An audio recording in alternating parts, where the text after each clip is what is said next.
of visitors from another planet would give a lot of folks the willies. Yeah, one man says it's been happening and that the government, specifically NASA, knows about it. J.R. Barry has the story.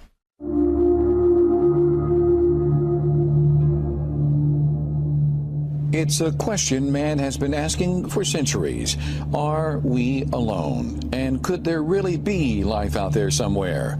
For some, the answer is easy. NASA, they say, knows that alien life exists and that we're being visited on a regular basis. Maybe the powers to be are setting us up for disclosure and making it more subtle so that it isn't a big jolt to us. Clifford Cliff is the worldwide director of MUFON, the Mutual UFO Network.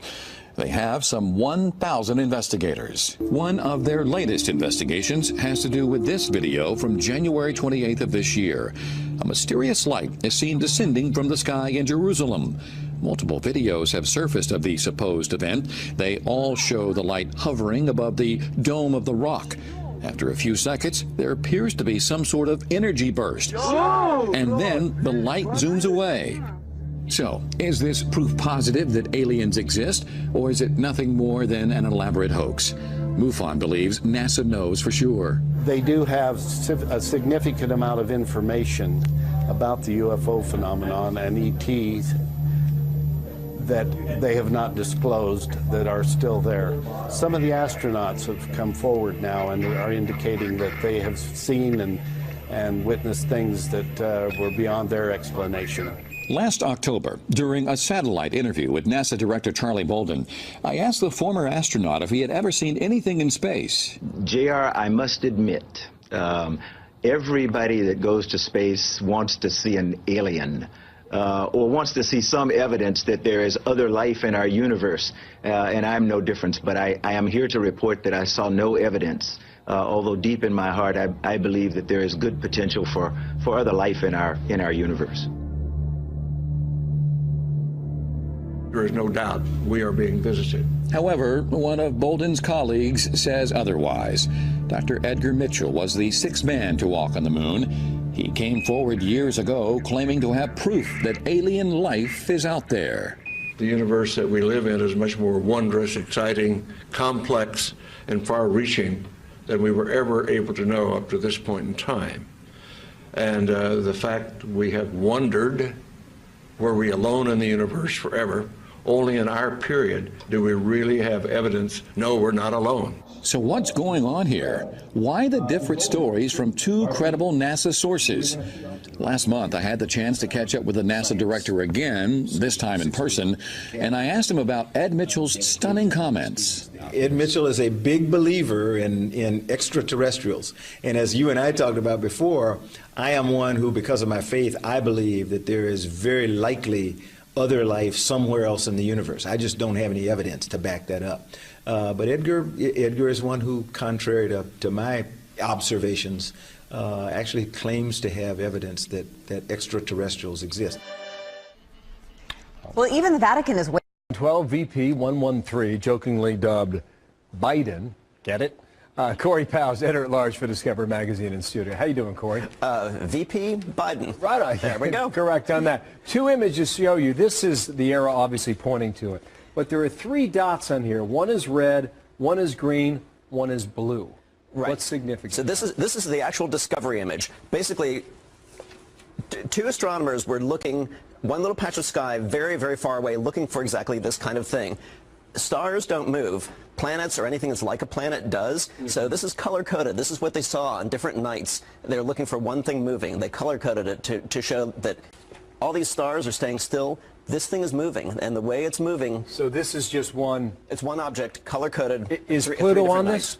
Pluto's in a whole different part of the sky. So this is way out there. This is way out there. This is more than twice as far away as Pluto. Unbelievable. Why does this matter, Corey?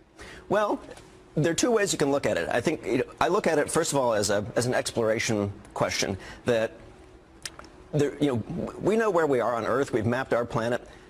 Our solar system is still terra incognita. It's full of surprises. This object is something that astronomers said shouldn't even be there. There's a whole other solar system beyond the planets that we know that are full of these things that are sort of planets, sort of comets, Some of them they call dwarf planets. That's what they're calling this one.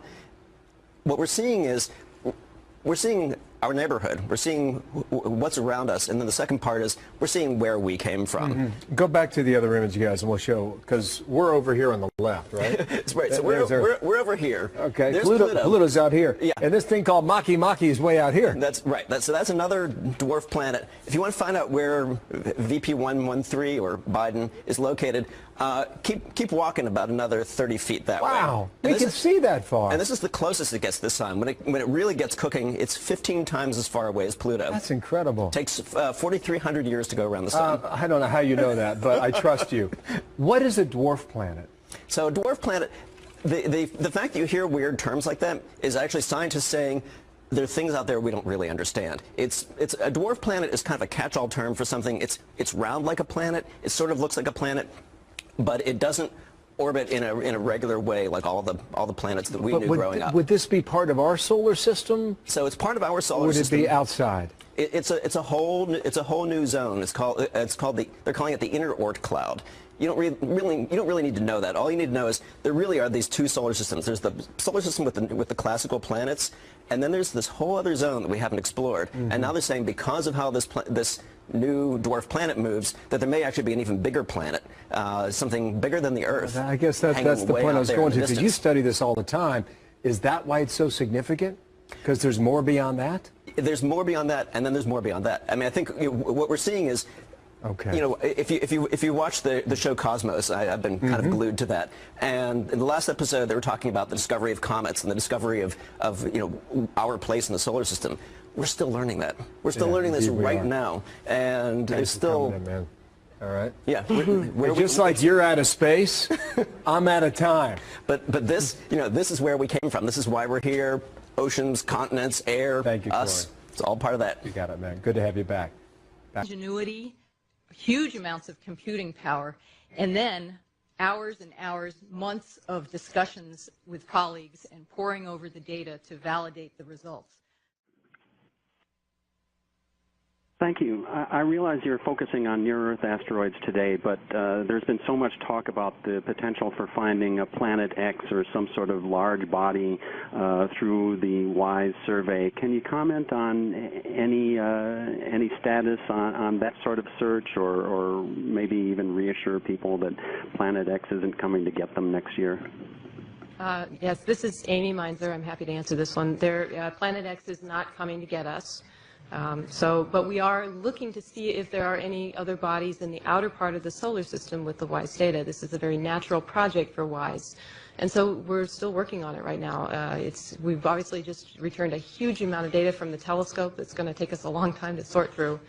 But the initial results are very promising. You may have seen earlier results where we've discovered a new class of very cool type of stars with WISE. But the search is still on, and we don't think that there's anything that's hazardous in the outer solar system. We think that this is just a sort of if there is something out there, it would be a large body in a roughly circular orbit. Our next caller, Denise Chow from space.com. Denise. So when you say the initial results are very promising, the initial results are very promising. Anything else you wanted to say on that point? We've actually been able to confirm the discovery of 100 new objects that are these very cool stars called brown dwarfs. And so that's very similar to what people are interested in looking for. So we've actually found some of these that are relatively close to the Earth, but none of these are closer at this point than the nearest star to our solar system. So it's a good start, though. Pluto, the sometimes planet, may be hiding a pretty huge secret. Well, two huge secrets, actually. Astronomers in Spain believe that hiding behind Pluto, obscured from our view, are two additional giant planets. Spanish scientists in Madrid discovered the potential for the two massive celestial bodies at the outer reaches of our solar system after studying strange patterns in the orbit of rocky objects around Pluto, including the newly discovered dwarf planet 2012 VP 113. Scientists believe the first hidden world would be about 10 times the mass of Earth. They believe that this planet is moving in resonance with a bigger planet that is somewhere between Mars and Jupiter in size and would orbit 200 times the Earth's distance from the Sun. But can we ever conclusively confirm the existence of these two planets? Well, Scott Shepard at the Carnegie Institution for Science had this to say. As there are only a few of these extremely distant objects known, it's hard to say anything definitive about the number or location of any distant planets. However, in the near future, we should have more objects to work with to help us determine the structure of the outer solar system. So there you have it. Time will tell.